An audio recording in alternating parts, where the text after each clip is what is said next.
The story begins in 1760 with a young American man from a wealthy family named Barnabas, who is talking to Angelique, their family's maid. She confesses her deep love for him. Barnabas tells her, "I don't love you. I am the heir of the Collins family, the richest family in town, and all my focus now will be on my work." Angelique gets upset and decides to seek revenge. She does this by performing witchcraft on his father and mother, and unfortunately, they die. After a while, Angelique sees him talking to a girl named Josette. She finds out that Josette is his girlfriend, and that he wants to marry her. So, she performs witchcraft on Josette too, to get rid of her, because she loves Barnabas, and doesn't want him to marry anyone but her. Josette is suddenly surprised to find she can't control herself. She is forced to go, against her will, to the top of a cliff to throw herself off. As soon as Barnabas sees her, he goes after her to stop her from jumping, but unfortunately, he fails and watches her jump. He starts to suspect that someone used witchcraft on her. He decides to jump too, feeling he has nothing left to live for, but he is shocked to find he doesn't die. He notices his appearance has changed,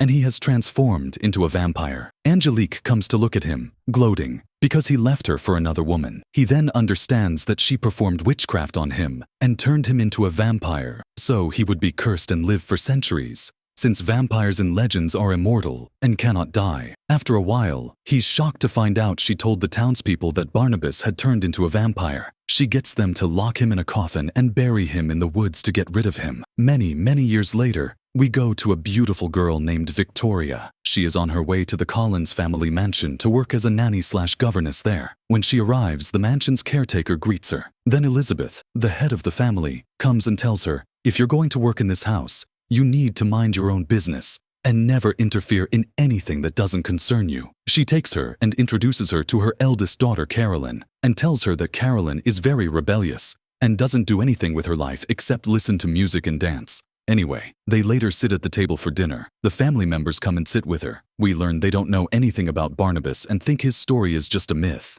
nothing more. At the end of the day, Victoria goes into the room where she'll be sleeping. She finds the ghost of Josette, who comes to talk to her. Josette tells her Barnabas will be released from the coffin today, and then she leaves. Victoria is shocked and doesn't understand who this Barnabas she's talking about is. At that same time, construction workers are digging and find Barnabas's coffin. When they break the lock on the coffin, Barnabas comes out. He attacks them and drinks all their blood, because he's been trapped for 200 years without drinking any human blood. Afterwards, he goes to his family mansion. He sees the caretaker, who is drunk. He uses his magical powers on him and starts to control him. He tells him, "You are now under my control, and you will do everything I order. I want to know who is living in the Collins family mansion." The caretaker tells him, "Elizabeth is the one living in this mansion with her brother and their children. She is now considered the head of the Collins family." Barnabas cuts him off and says, "I am the head of the family. I have been alive for 200 years before this Elizabeth was even born." Then he enters the mansion and sees Carolyn and David, her cousin. He tells them,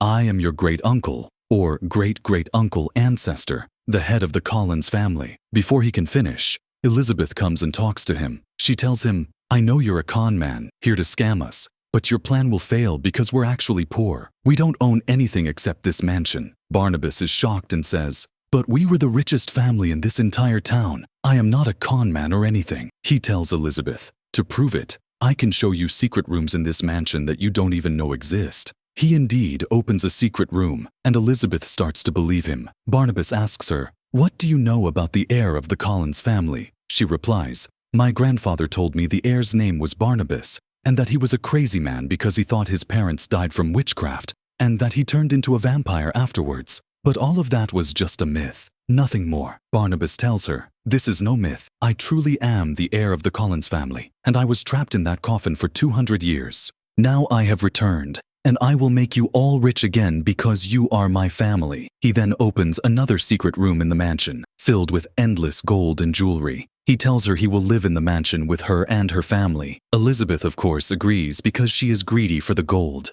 She tells him, "I have no problem with what you said, but don't let anyone in the mansion know you're a vampire, so no one is afraid of you." At that moment, it's revealed that Angelique is still alive. We learn she is a witch and was able to perform a spell on herself that allowed her to live for hundreds of years. Now she is also very wealthy. In fact, she is the one who made the Collins family poor. all to get revenge on him because he didn't love her the way she loved him. She goes to his mansion because she knows he's out of the coffin. Elizabeth asks her to leave because she can't stand her, but Angelique ignores her and insists on meeting Barnabas. When he comes to see her, he talks to her privately and threatens to kill her if she doesn't remove the curse from him and turn him back into a human. Angelique refuses. She tells him, "Love me first and marry me because I still love you." Then she opens a curtain so the sunlight hits him, sunlight being his weakness, and says, "I could kill you any time, you know, but I won't because I love you." Then she leaves him. A while later, Barnabas talks to Elizabeth.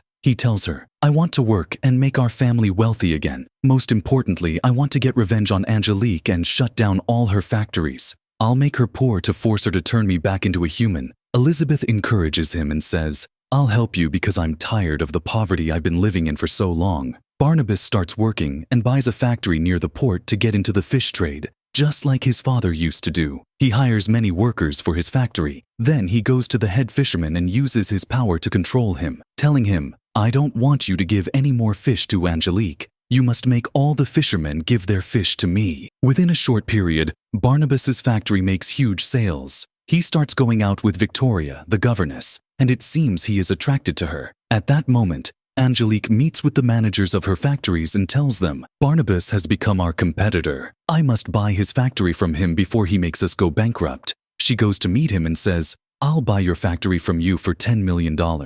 If you refuse, you know what I can do to you." Barnabas refuses, of course, and tells her, "Go ahead, kill me. I want to die anyway, instead of living like this as a cursed vampire." Angelique replies, "I won't do that because I still love you and want to marry you." Barnabas cuts her off and says, "I still won't love you," and walks away. At night, Barnabas throws a party at his mansion. He invites all the townspeople to celebrate his business success. He goes to talk to Victoria, and they both confess their love for each other and decide to start a relationship. At that moment, Angelique comes and overhears them. She decides to get revenge on him and get rid of his new girlfriend Victoria, just like she did with his old girlfriend back in the day. After the party, Barnabas goes to Angelique and asks her to turn him back into a human so he can marry his love, Victoria. But Angelique refuses. It also turns out she has recorded everything. She tells him, "If you don't marry me, I'll have you locked up again like I did before." Barnabas mocks her and says, "I will never marry you." Before he can leave,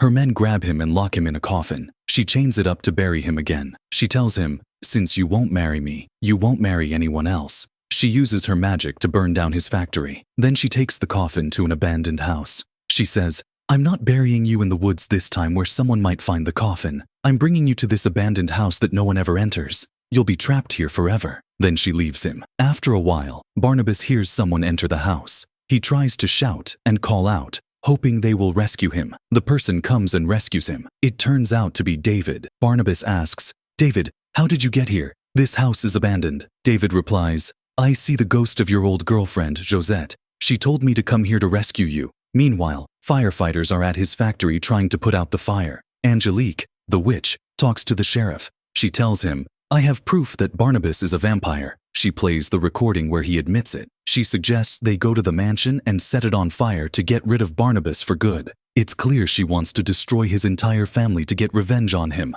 The sheriff agrees. The townspeople go to Barnabas's mansion. The witch tells them that Barnabas and his family are vampires who want to harm people, so they must be burned. She tells Elizabeth, "Tonight is the end for you and your whole family." Suddenly, Barnabas comes out of the house. The sheriff tells him to surrender, but Barnabas ignores him and uses his power to control him. Then he chokes Angelique and starts biting her. She gets angry, uses her magic, and throws him far away. Everyone is shocked and realizes she is a witch. She then goes after Barnabas inside the mansion, determined to finish him off. She throws a green substance at him, but he dodges it and throws her into Carolyn's room, Elizabeth's daughter. Angelique is surprised to find that Carolyn is actually a werewolf, hanging from the ceiling. Angelique, the witch, comes back to finish Barnabas, but Elizabeth shoots her. She's surprised when the bullets have no effect. Angelique gets annoyed and casts a spell that makes all the statues in the mansion come to life. A statue grabs Barnabas. At the same time, Carolyn attacks Angelique,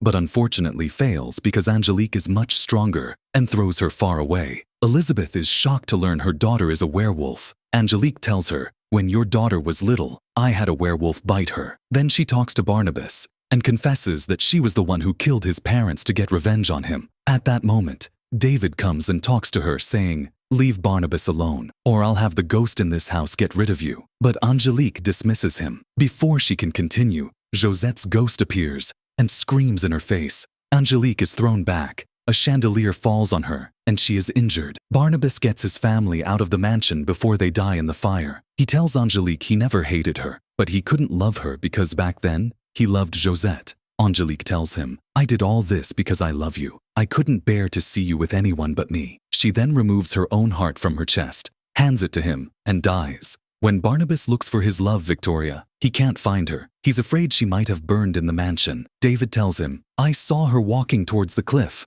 Barnabas realizes that Angelique, unfortunately, put a spell on her before she died, controlling her and making her go to the cliff to throw herself off, just like what happened with Josette. He rushes to Victoria and tries to convince her not to jump, but she's not in control of herself and jumps. Barnabas jumps after her, hoping to save her. He catches her just before she hits the ground. He is forced to bite her, to turn her into a vampire like him. Victoria transforms into a vampire. Barnabas is overjoyed that he finally saved her, and he decides to marry her. The story ends there.